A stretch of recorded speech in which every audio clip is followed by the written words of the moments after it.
this second part of the New World System, we're going to start with Edward Bellamy's 1888 book called Looking Backwards, which is more explicit in its socialism and aimed at the reality of the late 1800s. And it's similar to The Sleeper Wakes in that the character falls into a preserved sleep, let's say. It's a state of suspended animation, and awakens in the year 2000. And something else that's similar with When the Sleeper Wakes is that he mentions that the language is pretty much the same as when he left it.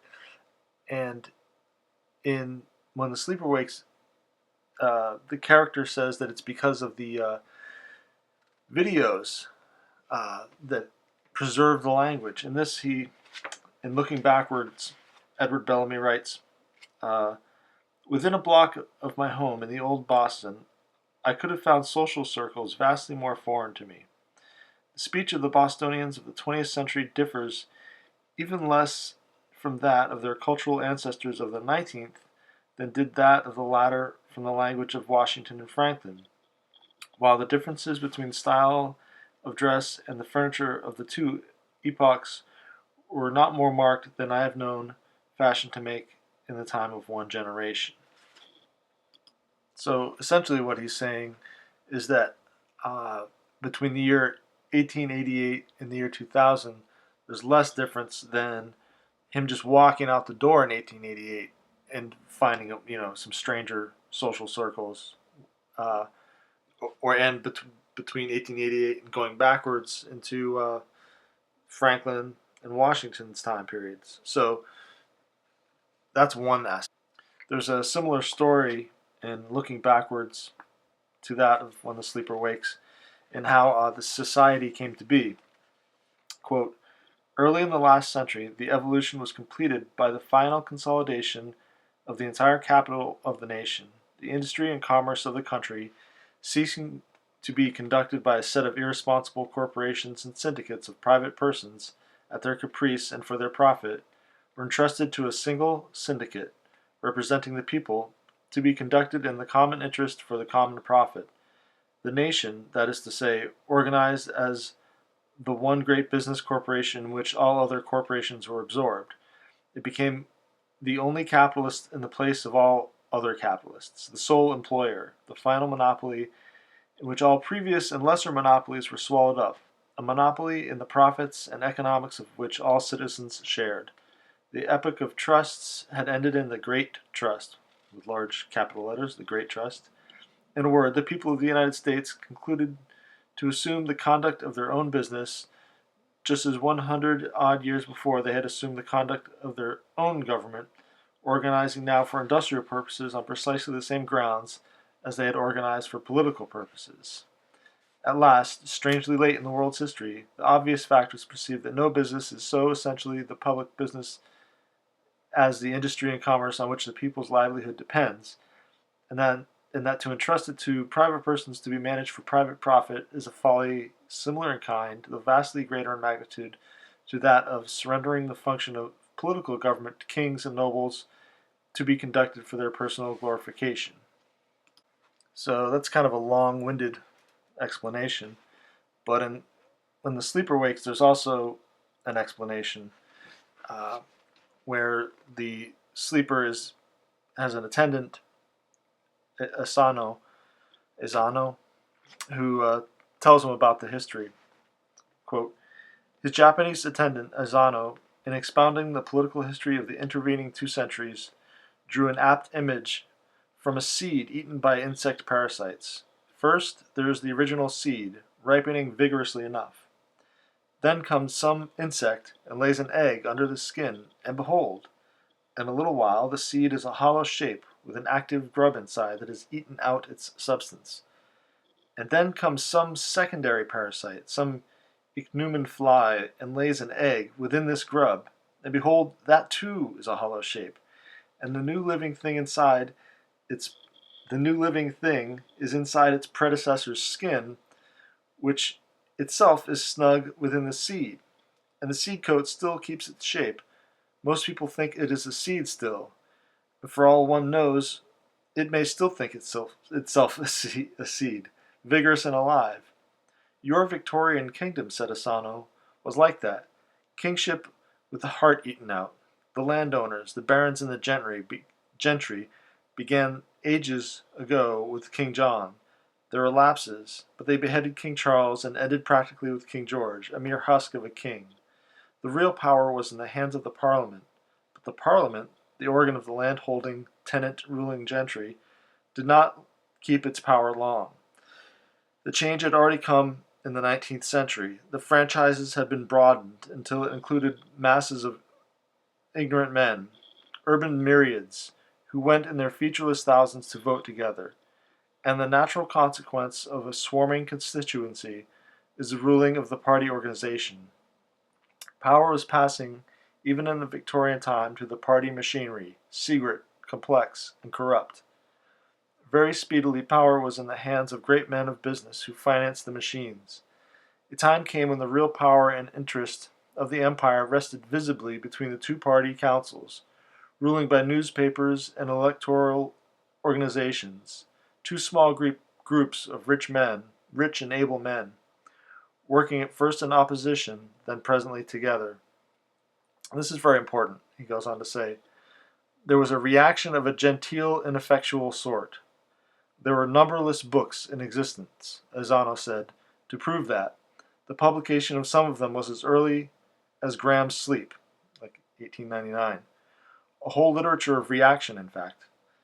The party of reaction seemed to have locked itself into its study and rebelled with unflinching determination, on paper. The urgent necessity of either capturing or depriving the party councils of power is a common suggestion underlying all the thoughtful work of the early 20th century, both in America and England. In most of these things, America was a little earlier than England, though both countries drove the same way. That counter-revolution never came. It could never organize and keep pure. There was not enough of the old sentimentality, the old faith in righteousness left among men. Any organization that became big enough to influence the polls became complex enough to be undermined, broken up, or bought outright by rich, capable men. Socialistic and popular, reactionary and purity parties were all the last mere stock exchange counters, selling their principles to pay for their electioneering. And the great concern of the rich was naturally to keep property intact, the board clear for the game of trade, just as the feudal concern had been to keep the board clear for hunting and war. The whole world was exploited, a battlefield of businesses and financial convulsions. The scourge of currency manipulation, tariff wars, made more human misery during the 20th century because the wretchedness was dreary life instead of speedy death, than had war, pestilence, and famine in the darkest hours of earlier history. And in this new society, there's the focus on youth and the dominance of the female in the new society. And looking backwards, it's more torturous language here, but it's being described to the character, quote, celibates nowadays are almost invariably men who have failed to acquit themselves creditably in the work of life. The woman must be a courageous one, with a very evil sort of courage, too, whom pity for one of these unfortunates should lead to defy the opinion of her generation. For otherwise she is free, so far as to accept him for a husband. I should add that, more exacting and difficult to resist than any other element in that opinion, she would find the sentiment of her own sex. Our women have risen to the full height of their responsibility as the wardens of the world to come, to whose keeping the keys of the future are confided. Their feeling of duty in this respect amounts to a sense of religious consecration. It is a cult in which they educate their daughters from childhood.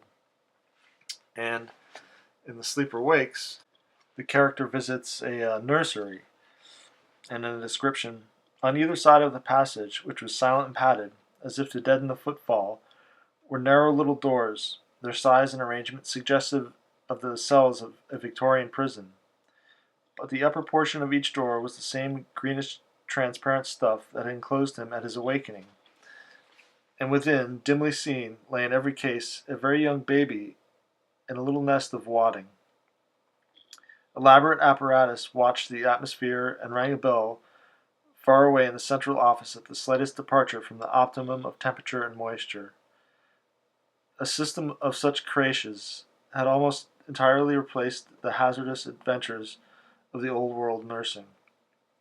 The attendant presently called Graham's attention to the wet nurses, a vista of mechanical figures with arms, shoulders, and breasts of astonishingly realistic modeling, articulation, and texture, but mere brass tripods below, having in the place of features a flat disc bearing advertisements likely to be of interest to mothers.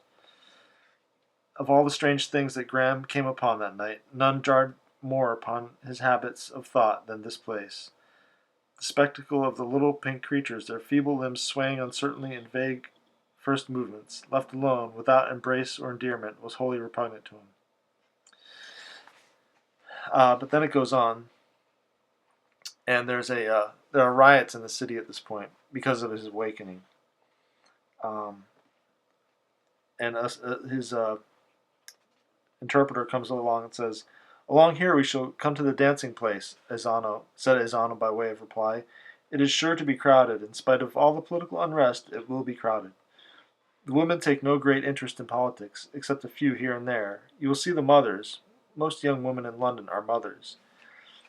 In that class it is considered a creditable thing to have a child, proof of animation. Few middle-class people have more than one. With the Labour Company it is different. As for motherhood, they still take an immense pride in their children. They come here to look at them quite often." Do you mean that the population of the world is falling? Yes, except among the people under the Labour Company. They are reckless. The air was suddenly dancing with music, and down a way they approached obliquely, set with gorgeous pillars as it seemed of clear amethyst, flowed a concourse of gay people and a tumult of merry cries and laughter. He saw curled heads, wreathed brows, and a happy intricate flutter of gamboge pass triumphant across the picture. Will see," Azana said, with a faint smile. "The world has changed. In a moment you will see the mothers of the new age. Come this way. We shall see those yonder again very soon." "Here," said Azano, "are the fathers and mothers of the little ones you saw." The hall was not so richly decorated as that of Atlas, but saving that, it was, for its size, the most splendid Graham had seen. The beautiful white-limbed figures that supported the gallery reminded him once more of the restored magnificence of sculpture. They seemed to writhe in engaging attitudes, their faces laughed. The source of the music that filled the place was hidden, and the whole vast shining floor was thick with dancing couples. "Look at them," said the little officer. "See how much they show of their motherhood." The gallery they stood upon ran along the upper edge of a huge screen that cut the dance hall on one side from a sort of outer hall that showed through broad arches the incessant onward rush of the city ways.